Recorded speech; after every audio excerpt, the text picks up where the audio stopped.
বন্ধুরা আজকে আমাদের ফুডের এসআই পশ্চিমবঙ্গের এসআইয়ের কিন্তু পরীক্ষা ছিল।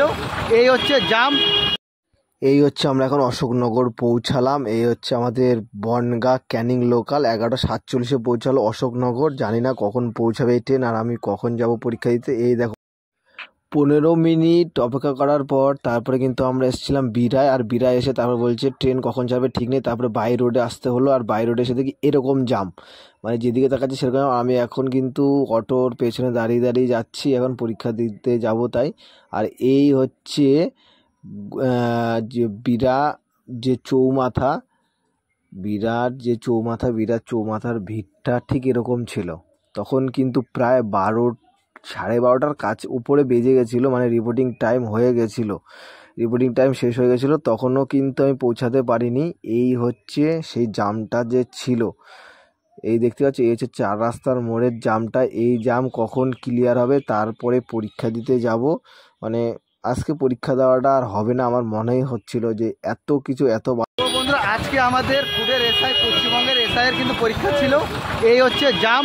প্রথমত আমরা উঠেছিলাম আমাদের বনগাঁ থেকে, সেটা সম্ভবত ক্যান্টনমেন্ট অবধি যাবে, যেটা হচ্ছে ক্যানিং লোকাল। সেটা কিন্তু প্রায় আধা ঘন্টা থেকে 1 ঘন্টা লেট। প্রথমে অশোকনগর দাঁড় করালো 20 মিনিট, তারপরে কিন্তু দাঁড় করালো আমাদের বিরাতে এসে, তারপরে কিন্তু আমরা যেতে পারিনি। তো বাই রোডে আমরা যাওয়ার চেষ্টা করেছিলাম। বাই রোডের এই হচ্ছে অবস্থা।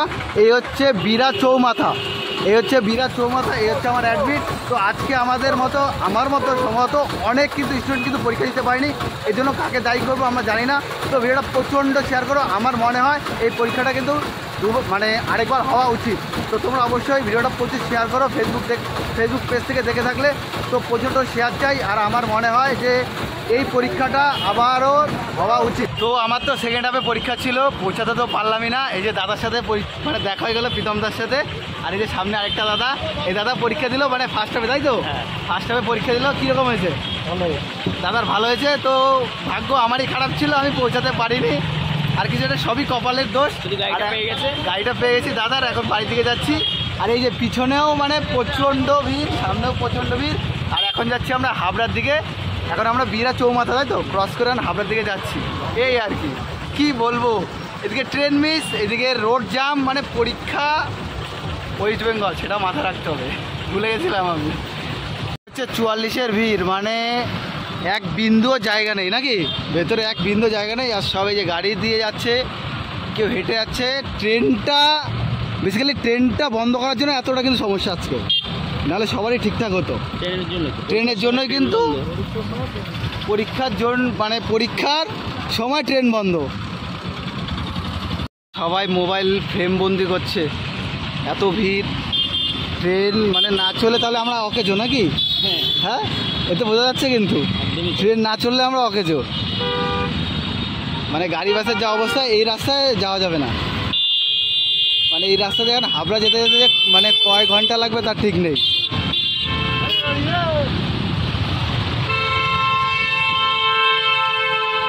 মানে একটা রুগীর গাড়ি, তাই সাইড দেওয়ার মতো রাস্তা নেই। এই হচ্ছে যশোর রোড। গাড়িতে করে জীবন রিস্ক নিয়ে গাড়ির ওপরে।